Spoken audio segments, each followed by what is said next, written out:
Studios here. You're listening to the Kicking Out Podcast, a podcast about all elite wrestling, hosted by Tanner Lee, Paul Zartman, and Austin Shepard. You are listening to the #1 AEW podcast, the Kicking Out Podcast, a podcast about all elite wrestling, hosted by my favorite host, Tanner Lee, Paul Zartman, and Austin Shepard.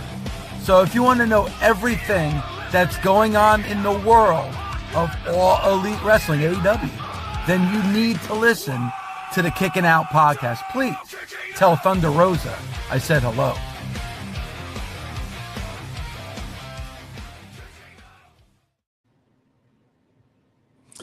What is going on, KOP Nation? It is Sunday night. It's January 4th, 2026. Happy late New Year to everybody out there.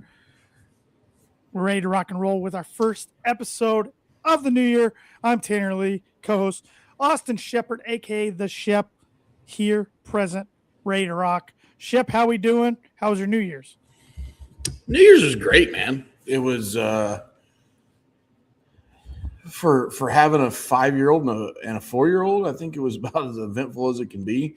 The holiday season is an absolute mess for us, where everywhere 12 days in a row, every town, county, in-law house, aunt, uncle, niece, nephew, grandma Bootsy's house, for crying out loud. We went over to Trent Mom Sue's house. I mean, you know, busy time of year. That's what we were everywhere, but it's over with. And now I feel like starting tomorrow, we can get back to normal life. Back to normal. Back into a routine, right? Normal life. The next thing we have to look forward to is a golf trip in February. So, where are we going? Not we, but where are you going? We're going to Orlando to a place called Reunion. Oh, cool. Playing Very a nice. 3 or 4 day tournament there. So, yeah. Very cool. There we go. Good stuff. But Paul, once again, could not join us tonight, but he has assured me he'll be making his KLP return next Sunday on the 11th and should be on most Sundays going forward after that. That's what he said. Yeah, he's coming back next week. I'm out. See you. That was easy. Just joking, Paul. When you listen to this, we're not making fun of you. Kind of. Yeah. But yeah, we do, before we get too into the weeds here, got a big announcement, which if you follow us on social media, you've already seen it. If you're not following us on social media, what are you doing? At Kicking Out Pod, all social media platforms. We finally have a network home. It's something I've been looking for, trying to look to join the right network since Paul and I launched this in January of 2021, which is hard to believe, anniversary here tonight, coming up on another year to kick off, but finally found the right fit for us. And that is with the Main Event Wrestling Network. Throwing up their logo right here for everybody watching live on YouTube and on Facebook. And the main question I got this past week, since they announced it, which it was awesome when they announced it at midnight on New Year's. Perfect way to get it out there. And since we announced it, was how's this going to change, if it will change the podcast? What's it mean for the podcast going forward? Yada, yada. Well, long story short, nothing's going to change as far as the content you see right here or listen to right here every Sunday night on the Kicking Out Podcast. We're still the same hooligans with the same shenanigans, going down the same rabbit holes, talking AEW as always.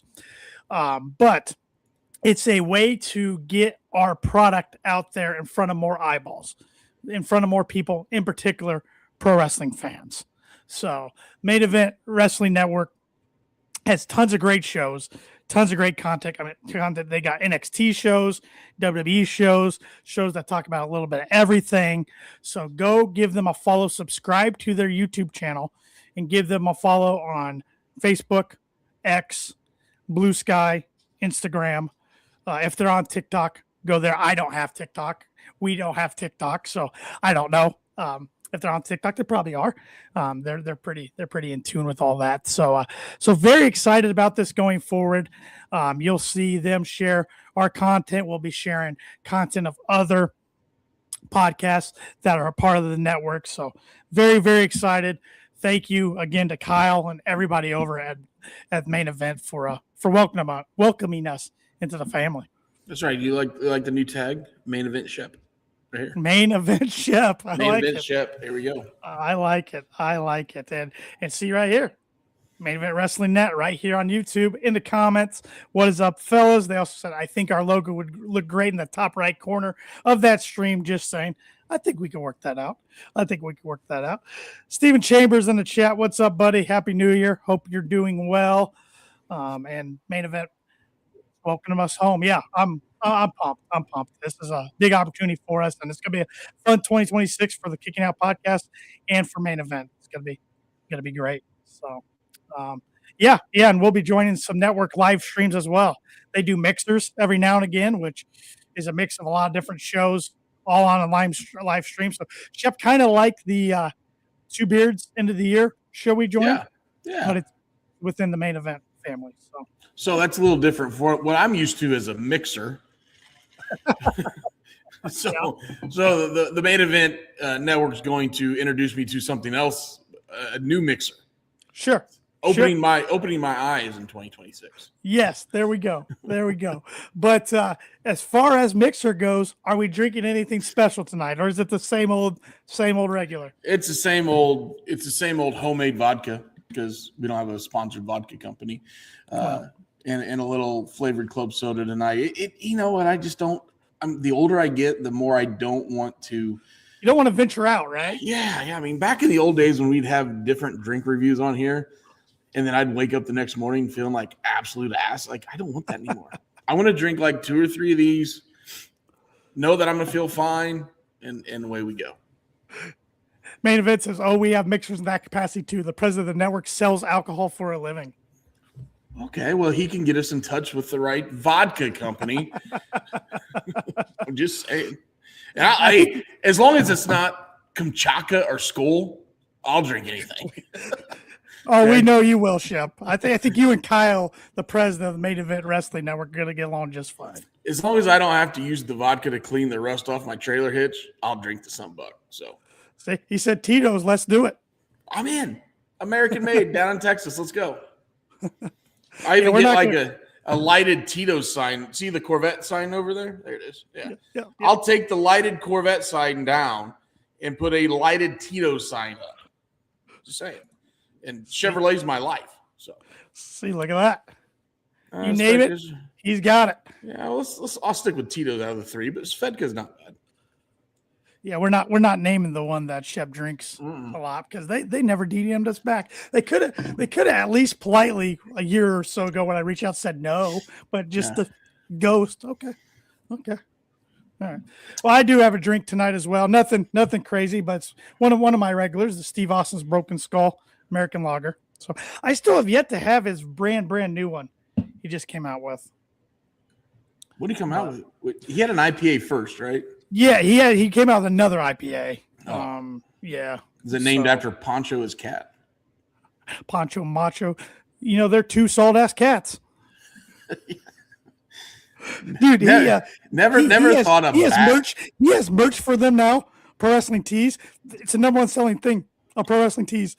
Of course he does. Macho and Poncho. It's awesome. One of the meanest sons of bucks in the world, and let's do it. He has a cat. Yeah, 2 cats and a horse and chickens, and he's so fun. He's such a fun follow on social media. Steve Austin. Whoever thought Steve Austin would be great at social media, but he's the GOAT, man. He's the GOAT. So, all right, we've went down to plenty of rabbit holes already tonight. We got a lot of AEW to talk about, but first, it is AEW related. But Shep, for everybody that listens to the pod, watches the pod, knows you love Wrestle Kingdom. You love the Tokyo Dome. So I didn't watch anything. I saw the results and everything from Wrestle Kingdom 20, which came on at 2:00 Eastern time this morning. 1:30. 1:30. Yeah. At 1:30 this morning I was playing craps at a casino with randoms I didn't know. So you weren't folding laundry this year. No, I wasn't folding laundry towels. this year. But you got to remember, it's different. It was to me, it was a Saturday night. Yeah. Normally it's a Sunday night. So it's a Monday morning going into work. Here we had a birthday party, ended up at a casino. I went to bed at 3. I was up at 5. I got maybe 2 hours of sleep and started watching some of the show. I've watched 60% of it, but I watched the 2 most important things, which was obviously the IWGP World Heavyweight bout, and then the retirement match of Tanahashi. With that match went 33 minutes with Okada.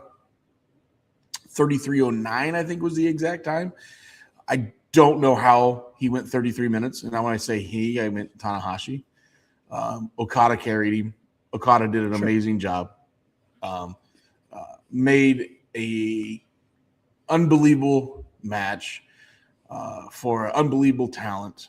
And then the cameos at the end. Shibata, Omega, just really put like the sprinkles, right? The cherry on top. The best part to me was Shibata comes down. You can tell there was a lot of history there, right? You know, Tanahashi, as soon as his music hit, he was truly surprised it was Shibata, right? Shibata comes down, and instead of, they give the flowers and the hugs, he gives him the flowers and then he rips his shirt off and they start chopping each other, right? I love it. They start chopping each other, then they hug. And you can tell it was a really big deal for Tanahashi, and just a great ending to a great show.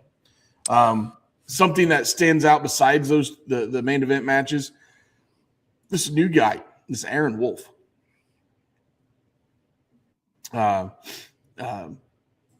Was a professional judo guy, and then obviously transitions his first match in New Japan, and he wins the open weight championship. I thought it was obviously they're really high on this kid, but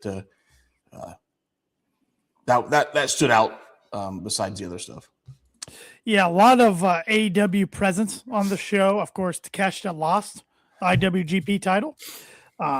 Which I wasn't shocked by that, but so he lost that match, and then of course Okada defeated Tanahashi, but also after the match, you had Kenny Omega making an appearance, like you said, Shibata making an appearance, Will Ospreay making an appearance, Kota Ibushi making an appearance with Steven Chambers here. Says Kota Ibushi was limping really bad, took him longer than Roman's entrance. He was limping bad. Jay White made an appearance. Good to see Jay White on TV. Haven't seen him in a while, so very cool for all those individuals to go over there and pay their respects to Tanahashi. Yeah, I thought it was a really good fitting to the end of the show. Andrade, who not technically AEW, but I think we're going to see him pretty soon. Yeah. So in the United Empire, there's in their match with the War Dogs. So Tekla was there. Yeah, Tekla was there. Yeah. So, and it's going to be interesting. The War Dogs are all free agents. They're going to explore their options. So maybe some, if not all, become all elite. I don't know.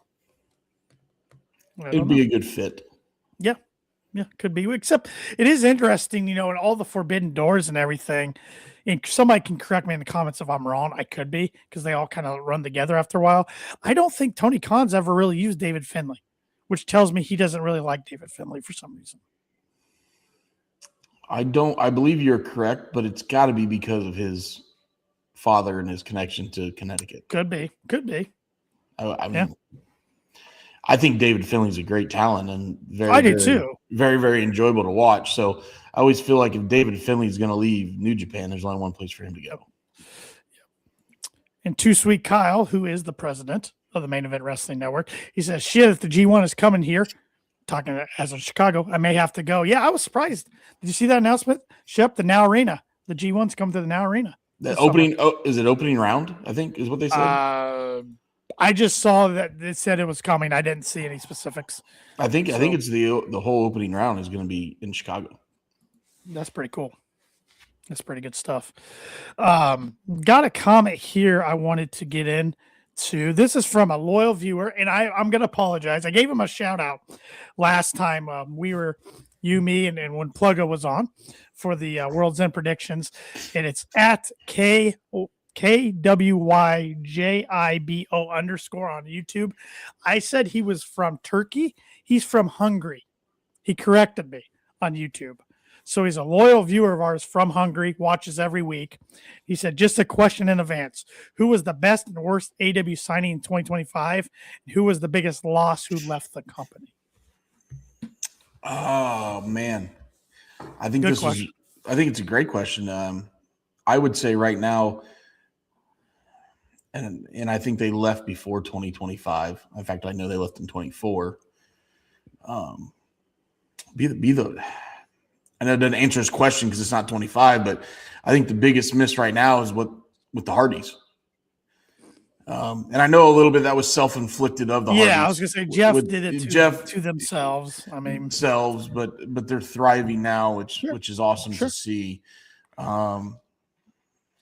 So I don't know. There wasn't a lot of new Impact players in 2025. No, there was a lot of good signings though. I think right off the top of my head, Speedball and Kevin Knight, two really good signings. Yeah, it was early in the year. You're right. Tekla is a good one on the women's division. As far as worst signings, nobody really jumps out as a worst signing. Like I can't think of anybody who they signed and came right in. Majin, Megan Bain, she's a good one.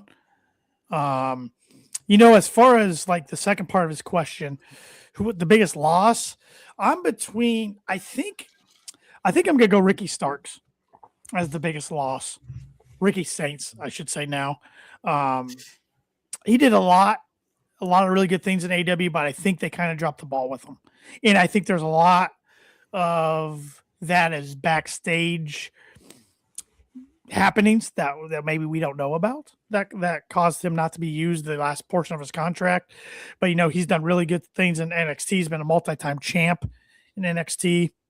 I could have said Mariah May or now Blake Monroe. Blake Monroe. I always forget her name because I don't like it.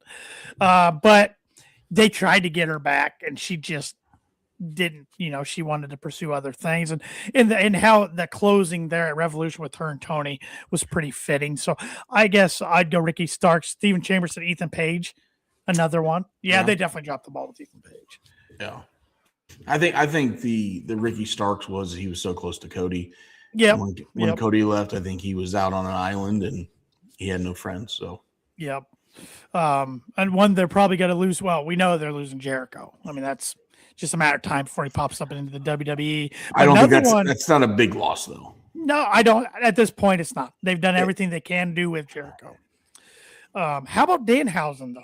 Because it sounds like WWE's got interest in Danhausen. His contract's coming up soon. Do you think that's a big loss with the way AW didn't really utilize him as far as in ring? I mean, they utilized him a lot with merch and marketing, but nothing really outside of that. He was injury prone though, wasn't he? He did get injured one time, but besides that, I mean, I think he's just been sitting at home doing nothing for a long time. Remember they brought him back randomly at ROH? Everybody's like, oh, they're finally going to use him, and then they didn't use him after that. I don't see where they would use him in WWE or NXT. Yeah, maybe NXT, I guess. I mean, I guess with the corporation of AAA, he could do something with Mr. Iguana. Probably. Oh, I don't know. Okay. I don't know. He'd sell a lot of merch, I'm sure. He would. With that merch machine behind him. He was hurt twice long term. So that's probably why they tacked on injury time on his contract, probably. So, yeah, but no, AEW was a little quieter as far as signings in 2025, and I don't think that was a bad thing. I think they're getting more selective with their signings, not just signing anybody available like they were at one time. That anybody available that's been released from the WWE, I should say. Which I understand when you start a new company, you're going to be sign happy, Sure. Especially when you have a pretty healthy, pocketbook. So yeah, you're gonna see all these people get released, sign. And not all of them are gonna. I mean, good example is Cardona. I think Cardona made 1 or 2 appearances in AEW television, and he'll tell you, times, and he'll tell you it wasn't the right fit for him. He went right back down to the Indies, so it's not right for everybody. And now look at Cardona now. He's officially back with the WWE, full-time member of SmackDown, and it's I believe they announced tonight, is the last time you can get it. The Matt Cardona merchandise on his website. It's going to be on sale tonight. Then it's gone. It's done because he can't do that anymore. So I guess that is the one downside for him is he can't do conventions, expos. I don't know what that means for the future of his podcast, major podcast, and all that. I don't know. He's so business savvy though. I'm guessing he worked something out to keep a few things going, or he wouldn't have gone all the way back. Yeah, I saw last night he did a vignette. He dropped the ACW title. Yes. Yep. And Santana at the show, made a comment about him. I'm not being there. So yeah, he's starting to obviously pull off his appearances. Yep. And Squared Circle Expo, which is in Indianapolis come March, they made an announcement last night that he's not going to be there now. So like he was last year and previous years, but hey, good for Matt though. He, his indie run from 2020 through 2025 will be studied by many in the future. Legendary for sure. Yep. AEW wise, some big happenings this week.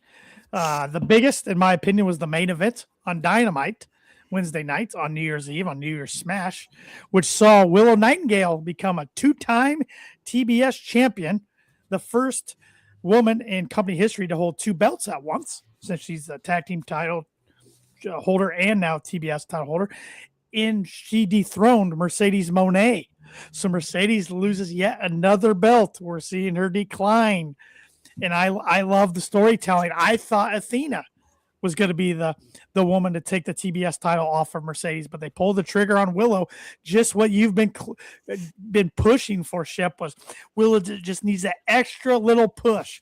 And I think she's getting it heading into 2026. She is. She's already over with the crowd. Oh, big time. When her music hits, crowd does pop for her. She has the charisma. She has the smile. Yeah, she's got it, and she's very, very good in the ring. She's very athletic.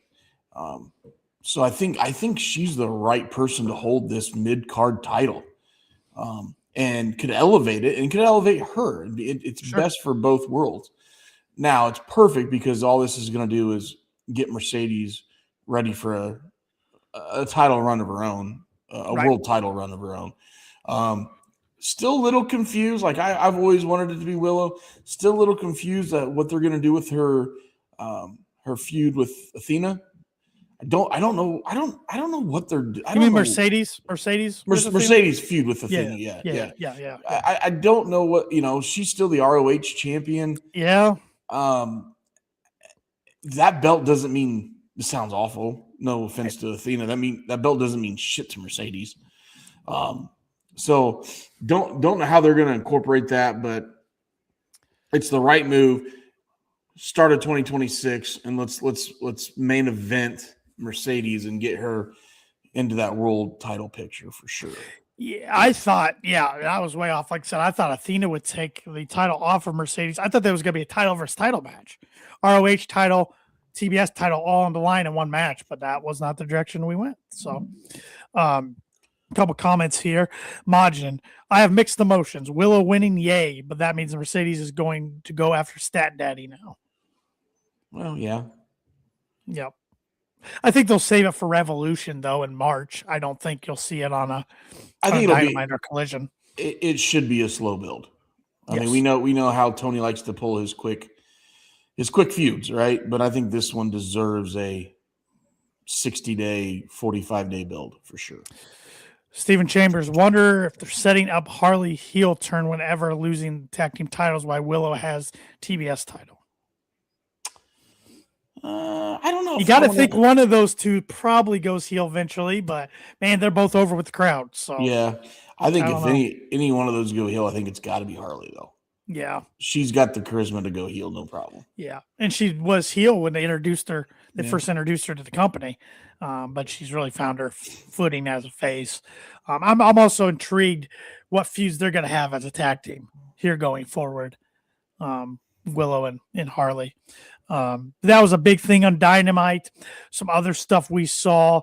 We saw Ricochet successfully defend his national championship over Jungle Jack Perry, in which we saw Luchasaurus being taken out, being put on the shelf for a while as the Demand ripped up his shoulder, hit him with some chair shots on with the barricade there. Luchasaurus is for real injured and he's gonna have to take some time off with his shoulder.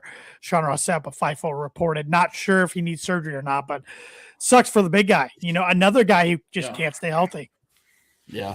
I mean, the last one was, he was hurt, but then he also had some serious. He about died. Health issues. Yeah, he got very sick.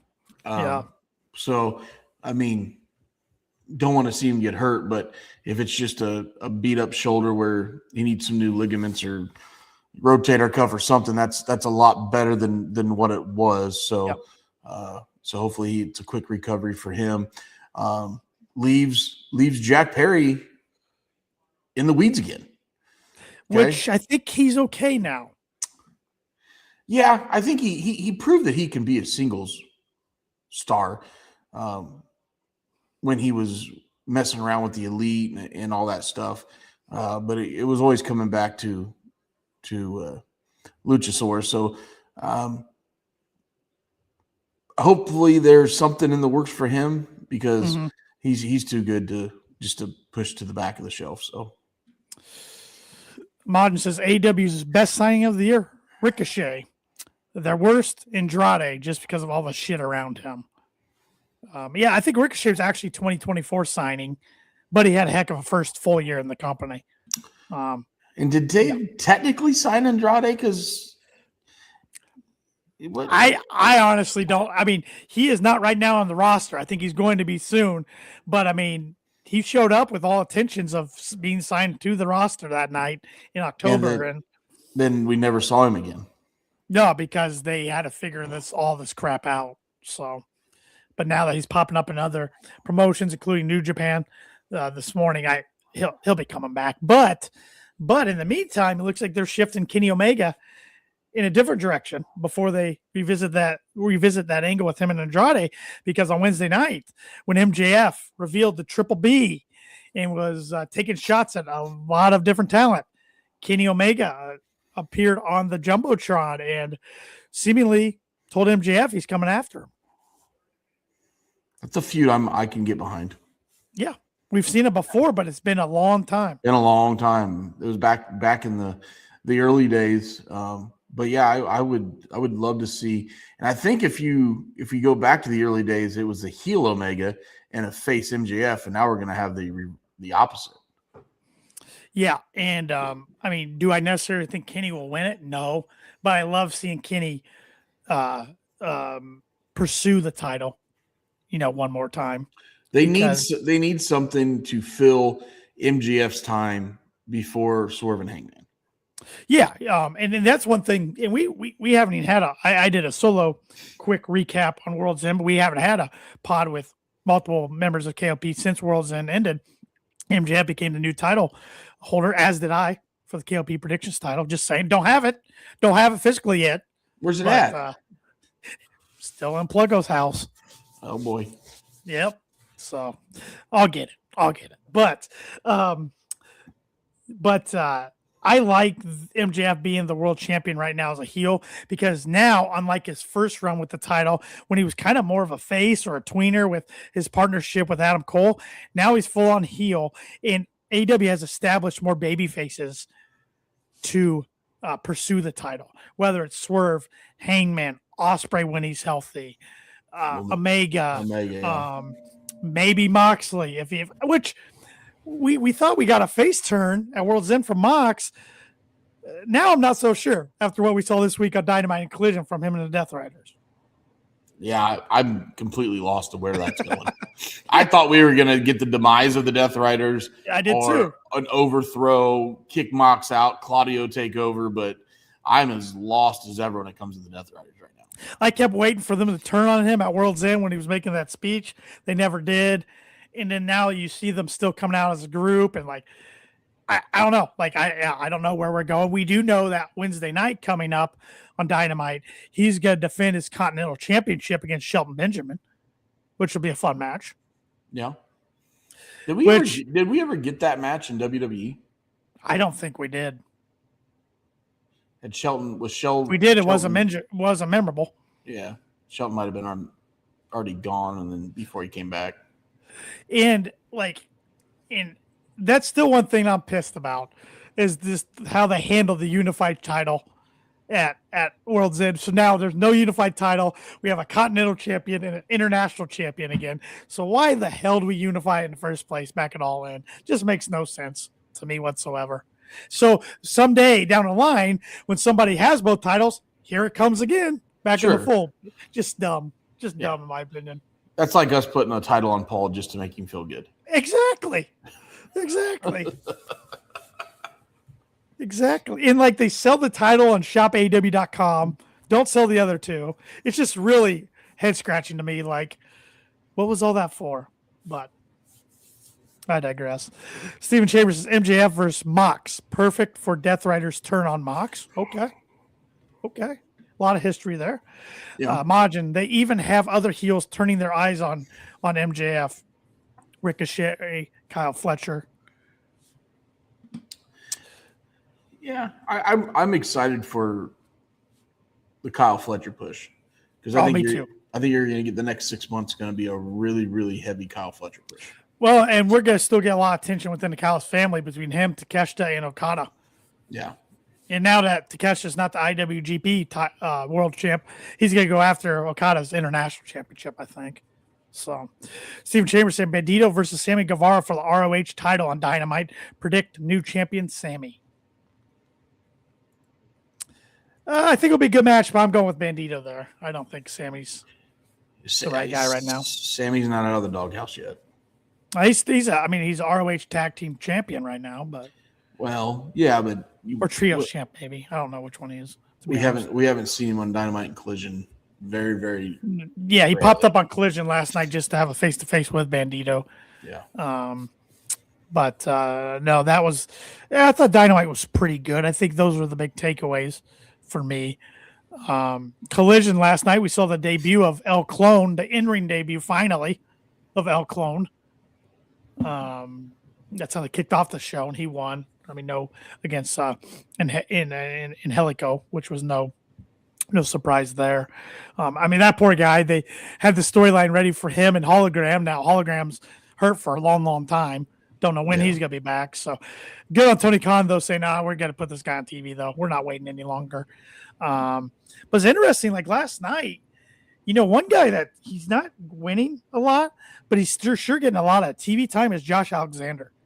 He kind of felt like the leader of the Callis family last night since Okada, Takeshita, and Fletcher weren't there. He was kind of directing the boys backstage of Archer and a couple others in a beat down of a lot of jobbers backstage. So, at one time Alexander was the leader of TNA. He was the guy that everybody got behind and so, to take a guy like that and try to find a spot for him has got to be kind of tough because right now he's not in the main event picture. He's really not in any mid-card title picture. So you got to try to keep a guy like him relevant though. Right. You don't want a guy that literally was the world champion and carried a company on his back for 6 or 7 months. And it was a big deal. You don't want him to fall to the side and get lost in the weeds. Right, which is easy to do, especially in a faction as big as the Don Callis family is, which a match coming up on this upcoming week's Collision will be Mark Briscoe defending his TNT title against Hechicero. I mean, let's be honest, Briscoe's not going to lose that. No. But it's good to have Hechicero on there. I'm kind of bounced. He's put a lot of good matches on TV. Yes, he has. I'm kind of bouncing around all over the place. But one thing I liked last night at Collision was we got a progression in Marina Shafir and Tony Storm's rivalry, to which we're going to see them in a singles match coming up on Dynamite this week. That'll be fun. That's something to get Tony, get Tony out of the main event picture for a little bit. Yes. To get some fresh blood up top there. Yep. Excuse me, but you don't want to, you don't want to lose her, obviously. So you got to find something for him. This is really good. What do you think of AEW leaning into more mixed matches? And with mixed matches, I mean male and female combined matches that we're starting to see. I think it's good. Intergender. That's what I meant to say. I think it's good. I mean, I remember pre-COVID, WWE had a tournament where they would pair. They paired, a male and a female together and had a mixed tag. But wasn't it they couldn't? If a female's in the ring, a female had to be in the ring. Like correct. It wasn't they couldn't. Yeah. Correct. But I mean, you got a team of, I remember Braun Strowman and Alexa Bliss that just won the crowd over. Oh yeah. He made a comment about her biscuit butt and it just took off. I'm sure that she'd like sit up on his shoulders. Yeah. They sold a shit ton of merch over it. And so it was a fun, lasted for 2 months or whatever. Yeah.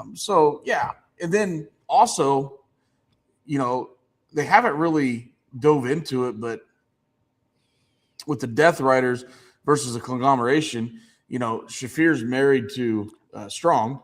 Mm-hmm. So, they've been on opposite sides already. Mm-hmm. So you can almost kind of start to tie into that a little bit. They're starting to. He gave her backbreaker the other night. Yeah. That was awesome. Yeah. Claudio gave Tony the big swing at World's End. Yeah. Yeah, but then Tony got him back the other night with a few moves. So yeah, I like it. I know there's some of the IWC hates it. They hate seeing women taking bumps from the men, but as long as it's done safely, like anything, I think it's all entertainment. Yeah, and it's been done for years on the indies. Ton of indies do, intergender matches all over the place. Catching up on some comments here, Majin. Man, Beast Mortos deserves so much more than just being the MVJ. His match with Bandito this past week was fire. Yeah, Mortos can go, man. He is, yeah. Majin also said, I didn't expect Roddy Strong to break his wife's back, though. But then again, I probably should have. And he says he blew her back out on live TV. Wow. Oh, boy. Yeah, Tony tried to give Claudio the big swing. Didn't go so well. It didn't work very well. And, thank you. MVJ's most valuable jobber. I like that term.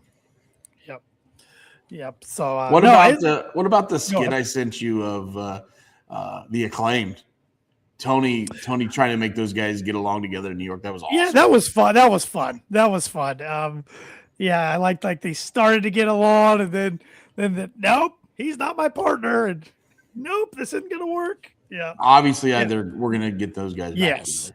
Yes. But I like how they're going about it. They didn't just throw them back together because I think they wanted to go that direction. The crowd wasn't about it, so now we're getting this slow build to getting them back together. I think it's gonna pay off pretty big time. Yeah, and they'd be a good addition to the tag team. Sure. Division right now too. So sure, and you know what? Tag team's starting to get a push, and I love it. It's the Grizzled Young Vets. Yeah, finally, because they're going to be going against Ortiz, who great to see him back. He returned at World's End. Ortiz and Eddie are going to have a feud with the Grizzled Young Vets, so that's going to be fun. Anytime you put Eddie in something, and then all of a sudden you bring a close personal friend like Ortiz to him, I know. Don't know what ever happened between Ortiz and Santana, but we got one of them back. That's all that matters. And you pair him with and Eddie. Santana's having he's having a run right now. So, yep.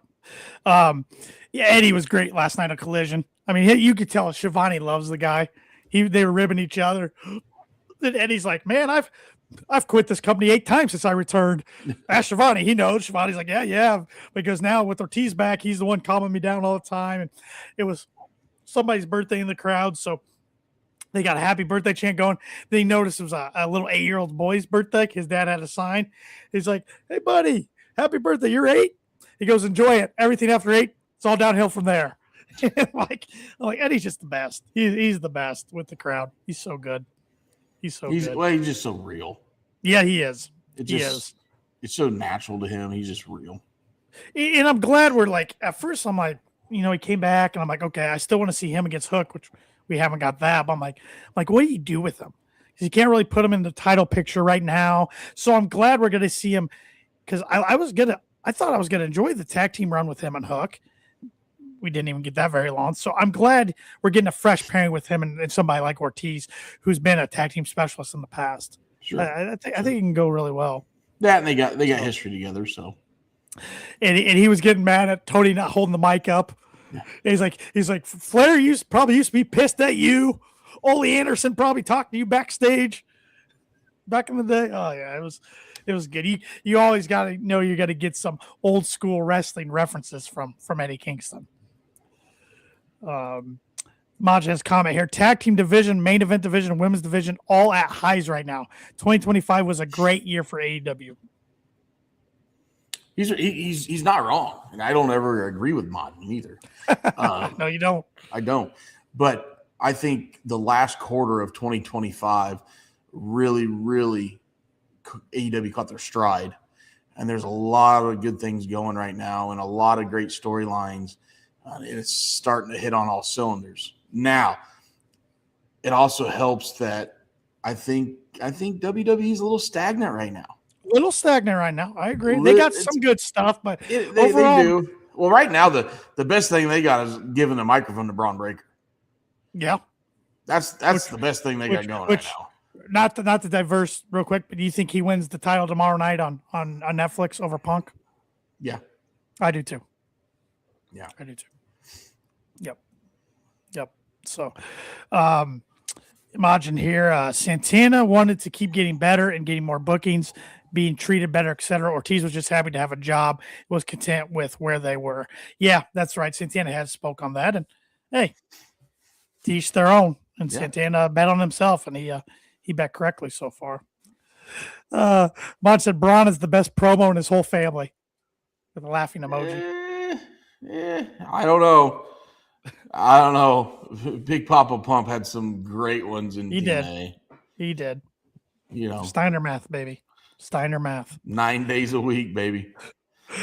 Steve Chambers, any predictions where EC3 will go after leaving NWA? I don't know if there's a spot for him anywhere. I Independence for a while. Yeah. I've never been a huge EC3 fan, so I'm probably the wrong guy to ask. Yeah, I've never really cared for him. Yeah. I mean, maybe back to TNA? Maybe. I don't know, though. No. I mean, it was always the big thing because he was Dixie Carter's nephew or something, right? Right. Mod, does anybody really care about EC3 anymore? No. Remember him and Strowman during COVID, they were trying to have their own promotion. Launch that promotion, which I always forget what the hell it was called. I know somebody's going to point out in the comments, but it went nowhere. Yeah, it was there was no super kicks allowed. Had a bunch of you weren't allowed to do. Killer Cross was going to be part of it. Yeah, they had some funky, like no chair shots, no super kicks, or no slap in the leg or whatever. Yeah. Mod said NWA has a woman I'd like to see them bring in, but that's about it. Control your narrative. Thank you, Majin. Control your narrative. Yep. Yes. And I think that's one thing that, I thought we got a couple really good talents right away off of NWA when NWA started doing their show. Obviously Eddie Kingston was one of them. Ricky Starks. Camille on the women's side, which they've dropped the ball with completely. Don't even know where she's at. No. But I feel like NWA is just really. I I could care less. I don't like Billy Corgan though. So, Wait, you don't like him because he's a Cubs fan, probably. I could care less. But his music's whatever. I mean, I saw the Smashing Pumpkins live 2 years ago when they played with them and Rancid played with Green Day. Heck of a concert. I just think he's a terrible wrestling booker and promoter. That's where my distinct. I thought he was awful with it when he's with TNA. So yeah, I mean, I would think there's 3 or 4 indie companies out there that would wipe the mat with NWA. Yeah, and Steven and Majin both said they wish AEW would get Natalie Markova out of NWA. I have heard that name. I don't follow NWA very closely, but I have heard that name for sure. But yeah, let's see. Majin says, I know a ton of people hate her, but I wouldn't mind seeing the Hex in AEW. The tag team.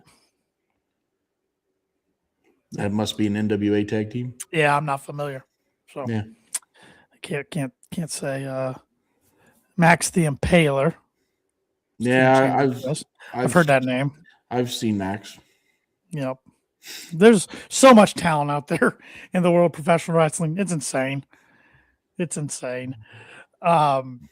But let me see the rest of the card for Dynamite and Collision. Let's see if I'm missing anything this week. Of course, it helps if I type the right thing here.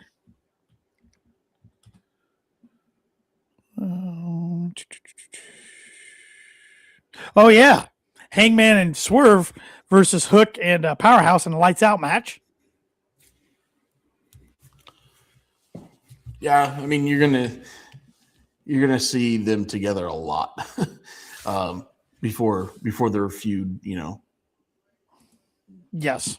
Yeah, they're going to feud again, right? They're going to feud again, right? In this year sometime. Yeah. Yeah. And I think it comes down to one of them. I think they both go after MJF, and then they get in a fight because they're both going after MJF, and then we're going to have a match on a pay-per-view that, obviously the winner gets the title shot type of deal. Make MJF the special guest referee or something. I don't know. You can incorporate him somehow, but yeah. That's going to go at least 6 months this year. It has to. Am I crazy for wanting a tag team title run from Swerve and Hangman? Like I like it back in 2020 before the pandemic when they put the tag team titles on Omega and Hangman. Like I like when even if it's a makeshift team, when big stars get a little run together and do something a little different, because you can't always be involved in the main event picture. Yeah. They just did that with Alexa Bliss and Charlotte Flair. Yeah. Okay. And it worked out tremendously. They sold a shit ton of merch, and they did their backstage vignettes and backstage social media, and it went over well. So there's a place for it. Yeah. Modern said Hook can go for the TNT title or something. Not in the main event scene, but at least going for a title. It's time to get him involved in something. Or get the trio straps off the Ops. They've had it since April. Yeah. I wouldn't even mind Powerhouse going after a title. I think I've predicted the last 2 times when the trios titles were on a pay-per-view. I think I predicted them to be taken off, and it's obviously come back to bite me because they win. But it's time for those belts to move. Yeah, they don't use those belts the right way. They don't. They're a filler. Let's be honest. When he needs 20 minutes to fill, hey, look, I got trios champions. Yep. There you go. Yep. Going back, I saw Steven made a comment earlier that Mox and Shelton Benjamin's going to be a good match. I'm glad they're keeping Shelton in the mix while Bobby's hurt. I was afraid that Shelton and MVP kind of slide to the back and we'd forget about the syndicate. I'm glad they're going to keep going with Shelton and singles matches. I think that was important. Well, Shelton's no spring chicken. Oh God, no. If you're going to get, he doesn't age. I know he looks like he's ripped out of this world, but I mean, the guy is still, pushing the end of his career. So if you got him signed, you might as well get all you can out of him right now. Yeah. Yep. Stephen Chambers said he'd rather the Death Riders have the trio titles back than Ops having them. See, that says a lot. Yeah. And Majin said it's kind of hard to use the trio titles often when there aren't that many trios to begin with. Well, and that's where, like, I think they should have one set of trios titles between ROH and AEW, and they can be defended wherever. That's what they should have done. And correct me if I'm wrong, they did it for a little bit and then stopped. They did when the Bang Bang Gang had it. They did it for a little bit, and then all of a sudden, you had Dustin and the Von Erichs. Yep. Signed to ROH, and they needed something, so all of a sudden we have a ROH Trios title. Yeah. I mean, hell. Well, ROH had the Trios title first. I mean, they've always had a Trios title. Right. So that, to me, that should have been the belt defended on ROH and Dynamite. You don't need an AEW Trios title when you have too many ROH. titles. Yeah. Too many titles. And like hell, like we were talking earlier about Josh Alexander, why couldn't you have him, Archer, and another member of the Callis family be trios? That way they're getting TV time consistently. Sure. Sure. What do I know? I'm just sitting here talking to a microphone every Sunday night. Yeah. At least somebody likes you. Yeah, somebody. Appreciate your wife. Oh, I wasn't talking about me. I mean, occasionally she likes me, depending on the day. Shane Taylor Promotions has ROH Trios titles. See, Steven, I couldn't even told you that. Yeah. Right now, that's because I think didn't Dustin get hurt, so him and the Von Erichs had to drop the belts. So and then didn't Guevara and Roosh and LFI have them for a little while, or am I thinking of the tag titles? See, I don't follow ROH enough to even know what's happening with their title thing. Majin, do you think Roddy Strong would go to the Death Riders eventually and be with his wife? He'd be a good fit the way he wrestles. He would be a good fit. Plus, I love that he's an outsider in the conglomeration. Always refuses to smile and do all their shenanigans. So, it'd be a good fit. I didn't like the conglomeration at first, but it gets all those members TV time consistently. Especially like Orange Cassidy, like another talent that can't always be in the main event or even in the mid-card title picture. Kyle O'Reilly's on the shelf right now for a little bit, which too bad. He finally was getting momentum going in AEW, then gets hurt. And Steven said, really wouldn't mind Roderick versus Kyle O'Reilly. Yeah, I think that'd be a lot of fun. Yeah. I did see where Adam Cole said he made an announcement not too long ago saying that he's hoping to see everybody soon in 2026. I still would be shocked if he makes a return to the ring, but I'd love Adam Cole to be back on AEW TV in some capacity. Yeah, it's been over a year? No, he was TNT champ heading into All In. Remember, he came out and he wanted to retire, but they talked him out of it, and he dropped the title, and then Dustin won it when we all thought Kyle Fletcher was going to win. Yeah, right. So it's last time we saw him actively wrestling was July. Just feels like a year. We haven't seen him on TV since. No, just that one appearance on screen. Steven says referee Adam Cole, and Mon said, how can you not like the conglomeration? Mark Briscoe is worth the price.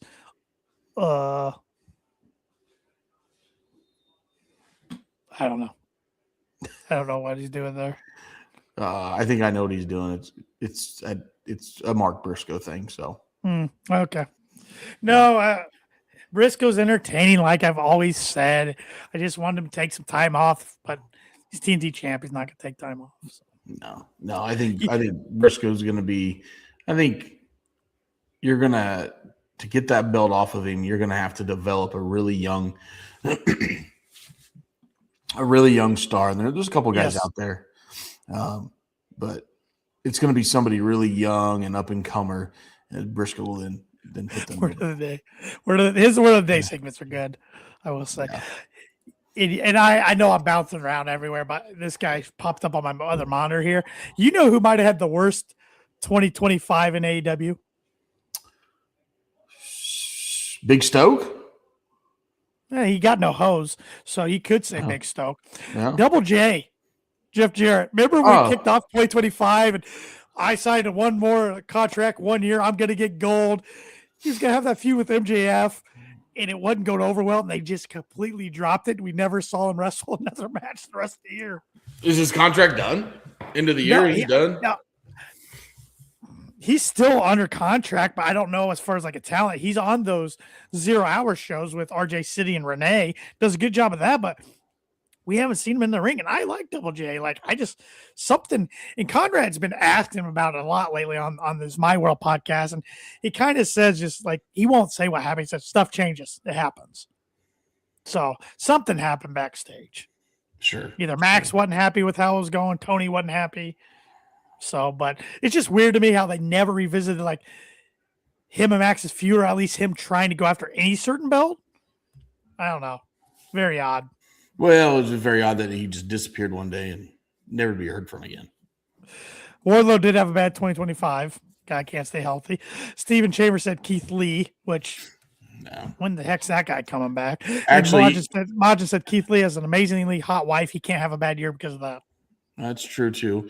A guy that had a awful 2025 and we applaud it is Brian Cage. You are hard on Brian Cage. Wolverine. Hey, you know what? You know where he needs to go? The NWA. Him and Corgan are meant for each other. Wasn't he in the NWA or no? No, he was a TNA. Mm-hmm. TNA. He was TNA champ. Yeah, he wasn't in the NWA, but when he was the one that when TNA put the belt on him in a show in a very small venue, he was the one where Austin Aries put him over and then just rolled out of the ring and no-sold everything, right? Wasn't it Austin Aries that did that to Cage?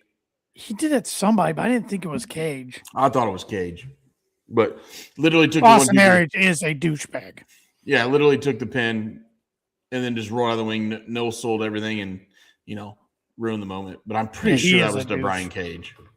I am not a fan of Austin Aries at all. That's all. But no, I think 2026 is going to be a heck of a year for AEW. I'm pumped about it. We got Maximum Carnage coming up, not this upcoming week, but the next. MJF versus Bandito for the AEW World Title. We got Grand Slam in Australia in February. We got a lot. Like, this is the gap where we get no pay-per-views till March. Mm-hmm. So a lot of big Dynamites and Collisions coming up. Which that's one thing I really appreciate AEW does is they'll throw a big Dynamite at you every once in a while. Yeah, sure. And make it feel like a pay-per-view, the way they promote it. Well, I mean, this week in pro wrestling, the landscape, I mean, Raw tomorrow night, you get Punk versus Breaker for the world title. Dynamite, we're getting some really big matches. And then Friday Night SmackDown, we're getting a rare 3 Stages of Hell match between Cody Rhodes and Drew McIntyre. I mean, 3 Stages of Hell, there hasn't been one since 2013. And there's only been like 4 or 5 ever in the existence of the company. So pretty good week. Yeah. Looks like it's going to be. A few comments here. Majin with a good question. Brody King got to turn on Banditos soon. That's the vibe I'm getting. Yeah, I think you got to. You got to move those two on. And I think Brody King's got to become a bigger singles guy out of it. And speaking of Brody, his former tag team partner, maybe still current, but the dude's been on the shelf since February at Grand Slam. Steven Chambers said Buddy Matthews, another one who had a bad year. Yeah, just getting off the turnbuckle, bust his ankle at Grand Slam. And he still snuggles with mommy every night, though. So yeah, he's still a winner, isn't he? Yeah. Hard to have a bad year. That's a good point. Yeah. Majin, I used to be a fan of A-Double, but then he showed how much of an ass he is. Yeah, 100%. Dude is an ass. Yeah. That's putting it politely, probably. Yeah, you've always been a politically correct kind of guy. Just like me. Yep. Just like you. Anything else, Shep, you want to cover tonight, talk about tonight? No, I think we had a good kickoff to the new year in professional wrestling. Yes. We're going to have a great week of professional wrestling, and I'm just looking forward to it. Excited to be part of the Main Event Wrestling Network. Yes, absolutely. That's going to be fun.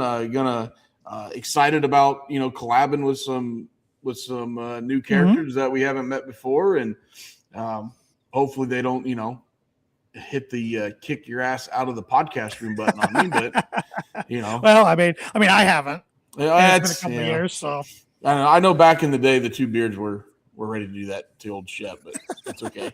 They've come around. They've come around, and maybe I matured just a tad bit. Yeah.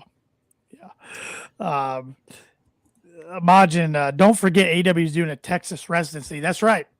They're doing their residency again down there at the esports something or other. They did it last year or the year before, didn't they? Mm-hmm. Yeah, they do. They've ran a lot of collisions in that building. Yeah. So, yeah, good small venue. They can fill it. So, I'll be interested to see how ticket sales go in 2026 for AW because they went better in 2025 than they did in 24. So, let's keep seeing if they keep going on a good trajectory there. And Steven says AW loves Dallas. As long as they keep the prices where it is, and they don't price themselves out of the market like another company has. Yeah. Yep. Real quick as we wrap up, and Maj is counting down the days till Dynamite in Winnipeg. I bet, as you should be. Stephen Chambers says, "What do you guys think of the NFL playoffs coming up next week?" I think it's wide open. As wide open as we've seen it many, many years on both sides, the NFC side and the AFC side, and that's coming from the guys whose team's number one seed in the AFC. But I can't say I'm overly confident. I'm glad they get a week of rest and a week of preparation, but it's going to be a tough road no matter what. I think it is wide open. I think the best AFC game next week will be the Bills and Jags. Yeah, Bills are a scary 6 seed because of number 17, Josh Allen. Yeah, they are. You watch. It wouldn't shock me to see the Chargers upset New England on the road. It wouldn't shock me. God, JPJ's cussing you right now. I know he is. And then whoever wins tonight, Baltimore or Pittsburgh, I think Houston beats them. I have the game on, but I have not been paying attention. I couldn't tell the scores. Yeah, well, I could look at this, little device we call a phone real quick. And on the NFC side, I think Seattle's dangerous. I mean, they're the one seed. Of course, they're dangerous, but nobody's talking about them. They went 14-3. How about just under the radar, Sam Darnold? Under 10-3 Ravens, 3 minutes till half. Yeah, Sam Darnold. I mean, Kevin O'Connell got his career back on track with the Vikings last year. Now he's doing great things in Seattle. And Bears Packers. That's going to be a drag it out game. I think the Bears probably get them in that one. Yeah, Packers aren't healthy, so nope. I think the Niners will upset the Eagles on the road. Eagles are trash. And then Rams will steamroll Carolina, I think. Even though Carolina beat them the first time they played, but I think the Rams will steamroll them this time. It's at Carolina, though, right? Yeah, it is at Carolina. Yeah, they'll be pumped. That fan base hadn't had much cheer for lately. So yeah, when's the last time there was a playoff game in Carolina? Been a little while. Been a long time. Steven says Chargers versus Patriots, Bills versus Jaguars, Texans get winner of Steelers, Ravens. Yep. Niners will play tough trying to get home field Super Bowl. Yeah. Yeah, that's true. Yep. So it's gonna be entertaining. I love NFL playoff football time. It's always fun. Always fun. But thanks everybody for tuning in to the first 2026 episode of the Kicking Out podcast. Thanks again to the Main Event Wrestling Network for letting us join your network, join the family. We couldn't be more pumped going forward in 2026. Give the Main Event Wrestling Network a follow on Facebook, Instagram, TikTok, as Kyle said there on TikTok, X, Blue Sky. Subscribe to their YouTube channel. We got a link in our description to their a couple of their social media channels as well as their YouTube channel. Make sure you subscribe to our YouTube channel, following us on all social media platforms at Kicking Out Pod. Make sure you're subscribed to us on your favorite audio podcast platform.